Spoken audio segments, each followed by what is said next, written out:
sahih. Kedua, kata beliau, at-ta'assub lima alaihi al-aba'u wal ajdad wa tamassuku bihi wa in kana batilan wa tarku ma khalafahu wa in kana haqqan. Ta'assub, kultus individu. Wah ya, ini termasuk berat juga ya.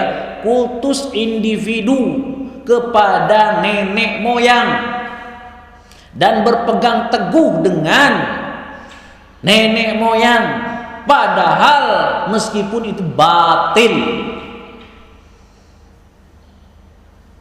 dan meninggalkan apa saja yang menyelisih nenek moyang walaupun itu hak. Nah, taib. Ayo ikhwan rahimani wa rahimakumullah. Poin yang kedua ini penting sekali ya. At-ta'assub, kultus individu, fanatik kepada person tertentu. Ya. Syekh di sini mencontohkan ya, orang-orang jahiliyah dulu mengukur kebenaran adalah mengikuti bapak nenek moyang dia. Ya. Bahkan dia berpegang teguh dengan apa yang menjadi petuah bapak nenek moyangnya.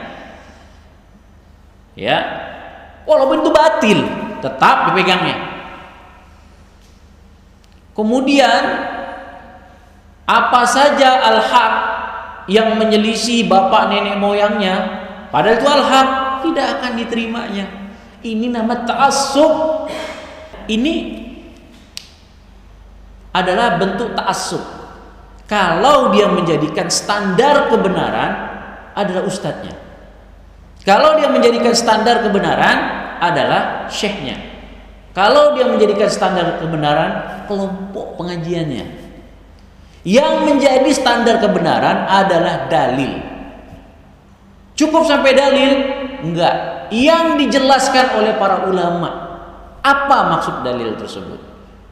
Tinggal kita melihat siapa ulamanya. Itu yang kita pegang. Jadi ulama itu fungsinya adalah menjelaskan dalil karena dia ahli ilmu. Ya, maka dalam penjelasan dalil tersebut itu yang kita pegang. Di dalam hadis-hadis riwayat Muslim dan yang riwayat yang lain, ya, termasuk Rasulullah SAW mengatakan man mata, ya, man mata ala ta'assubil jahiliyah mata jahiliyah. Barang siapa yang dia mati dalam keadaan ta'assub, kultus individu kepada orang tertentu, dia mati jahiliyah.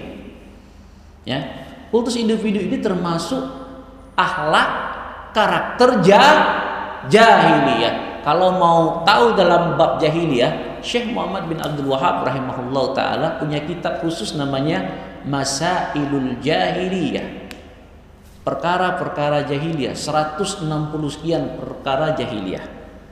Dan kitab ini dikarang oleh Syekh Muhammad bin Abdul Wahab dan telah disyarah oleh Syekh Saleh bin Fauzan. Kitab ini pernah saya jelaskan dulu, udah lama ya, di Masjid Muhtadin dulu, Untan. Sore hari apa dulu ya? Sore hari Ahad dulu. Sudah berapa tahun yang lalu? 10 tahun yang lalu mungkin. Ya, masail jahiliyah. Nanti akan sampai kalau kita sudah waktunya bahas itu. Baik. Ini contoh ayo ikhwan, jangan sampai kita ya ta'assub. Standar kebenaran itu ingat, bukan orang tertentu. Bukan saya. Nah, ketika saya menjelaskan sebuah kebenaran, jangan antum ikut ana sampai antum harus tahu dalilnya apa. Sampai antum tahu mana ulamanya, Ustaz. Nah, jangan, oh kata ustadz kami pasti betul. Enggak mungkin lah ustadz kami salah. Jangan begitu, jangan kebiasaan begitu. Tanya ustadz dalilnya apa. Terus ulamanya yang menjelaskan siapa? Di kitab apa ustadz? Gitu. Ya, harus kritis, jangan mau kita ikut-ikutan saja. Ya. Jangan kita seperti itu. Dan saya tidak pernah mengajarkan antum harus taklid buta sama saya. Haram, enggak boleh. Antum harus tahu, Ustadz mengatakan ini haram, dalilnya apa? Harus wajib gitu, ya. Oh dalilnya begini. Siapa yang menjelaskan Ustadz? Oh Syekh ini. Di kitab mana? Ini. Nah itu baru talib. Penuntut ilmu tuh kayak begitu, ya. Jangan ustadz kita. Apa dasarnya? Enggak mungkin lah ustadz kita salah. Itu taklid nama, taklidul a'ma, haram. Taklid buta itu namanya. Dan itu dilarang dalam Islam. Ya. Dan itu termasuk bagian at-ta'assub. Termasuk dari perkara jahiliyah. Nggak boleh kita ikut kayak begitu. Ya. Maka kita harus belajar tahu dasarnya. Kemudian Syekh menyampaikan dalil dari Al-Quran, surah Al-Baqarah ayat 170. Wa idza qila lahum ittabi'u ma anzalallahu qalu bal nattabi'u ma alfayna alayhi aba'ana awalau kana aba'uhum la ya'qiluna syai'an wa la yahtadun. Coba ini ayat Allah ini ya. Allah katakan tentang sifat orang jahiliyah dulu. Wa idza qila lahum ittabi'u ma anzalallah. Ketika orang jahiliyah dulu disampaikan oleh para rasul ya, kalau dikatakan kepada mereka orang jahiliyah, hei orang jahiliyah, hei ikut apa yang Allah turunkan, ikut Al-Quran ya. Qalu, apa jawabannya? Bal nattabi'u ma alfaina alaihi aba'ana. Kami ikut nenek moyang kami. Nggak mungkin nenek moyang kami salah. Padahal ayatnya jelas. Ini loh hukumnya ayatnya haram. Al-Quran ya. Loh ini loh syekhnya menjelaskan ayat ini haram.